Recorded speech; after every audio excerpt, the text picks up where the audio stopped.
नमस्कार किसान भाइयों, जेडी न्यूज यूट्यूब चैनल में आपका स्वागत है। सभी किसान भाइयों को नए साल की ढेर सारी शुभकामनाएं, बहुत बहुत बधाई। किसान भाइयों, प्याज के भाव को लेकर किसान नेता व किसान संगठन ने सरकार को बड़ी चेतावनी दी है। जी हाँ किसान भाइयों, आपको बता दें कि 2025 में भारी नुकसान उठाने के बाद किसानों ने इस साल सरकार को बड़ी चेतावनी दी है। देश में साल 2025 में प्याज उगाने वाले किसानों के लिए भारी आर्थिक नुकसान उठाना पड़ा। महाराष्ट्र राज्य प्याज उत्पादक संगठन ने कहा कि पूरे साल प्याज के बाजार के भाव किसानों को उत्पादन लागत से भी कम मिलते रहे, जिससे किसानों पर काफ़ी कर्ज चढ़ गया और किसान कर्ज के संकट में फंस गया। संगठन के अध्यक्ष भरत दिगोले ने कहा कि प्याज के भाव की बात करें तो 2025 में किसानों को ज़्यादातर प्याज 8 से 9 रुपए प्रति किलो बेचना पड़ा और किसानों को बड़ा नुकसान उठाना पड़ा। भर्तीगरों ने कहा कि जनवरी में प्याज के औसत भाव 20 रुपए के आसपास बने हुए हैं, तो वहीं आने वाले दिनों में अगर प्याज को लेकर सरकार तत्काल कार्रवाई नहीं करती है तो किसान संगठन 2026 में बड़ा फैसला लेंगे। किसान संगठनों ने आरोप लगाया कि जब देश में प्याज की भरपूर उपलब्धता थी और बाजार भाव पहले से ही लागत से काफ़ी नीचे थे, तब केंद्र सरकार ने नाफेड और एनसीसीएफ के जरिए करीब 3 लाख टन प्याज खरीदकर बम्पर स्टॉक बनाया। भरत दिगोले ने कहा कि इस खरीद प्रक्रिया में किसानों से सीधे प्याज नहीं लिया गया, बल्कि बिचौलियों और ठेकेदारों के जरिए घटिया और कागजी लेन देन सरकार ने किया।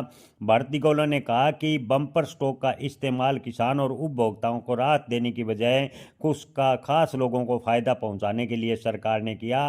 सरकार ने इसी बम्पर स्टॉक से घरेलू बाजार और विदेशियों में सस्ते दाम पर प्याज बांटा गया, जिससे प्याज के भाव किसानों को काफ़ी कम मिले और किसानों को जो प्याज के भाव में तेजी की संभावनाएं नजर आ रही थी वो लगभग खत्म सी हो गई।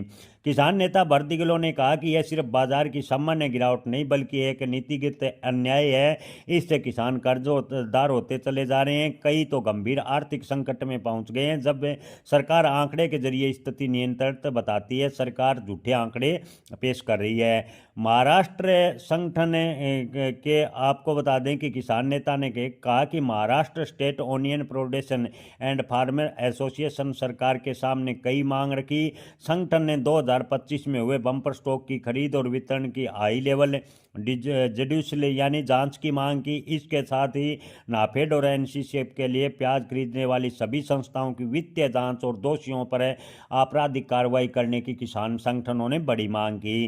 किसान संगठनों ने कहा कि उत्पादन लागत के आधार पर अगर 2026 में किसानों को प्याज के भाव नहीं मिले तो सरकार के खिलाफ देश भर में बड़ा आंदोलन किया जाएगा। इसके लिए सरकार अभी से तैयार रहे। किसान संगठनों ने सरकार को चेतावनी देते हुए कहा कि अगर 2026 में भी किसानों को प्याज फसल में नुकसान के बनाने वाली नीति जारी की गई तो किसान इस बार चुप नहीं बैठेंगे। ये सिर्फ प्याज ही नहीं बल्कि किसानों की अस्तित्व का सवाल है। किसान अपनी कड़ी मेहनत से प्याज उत्पादन करता है, लेकिन सरकार की नीतियों की वजह से किसान कर्ज के नीचे लगातार दबता चला जा रहा है।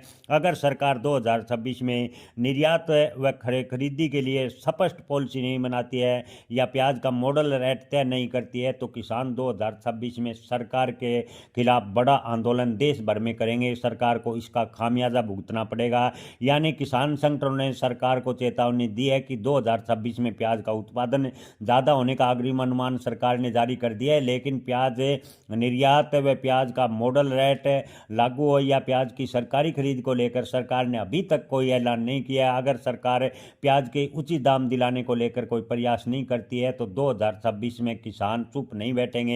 किसान भाइयों, आपको क्या लगता है, क्या किसानों की चेतावनी के बाद 2026 में प्याज के भाव किसानों को अच्छे मिलेंगे? कमेंट में आप अपनी राय जरूर बताएं। जय किसान, धन्यवाद।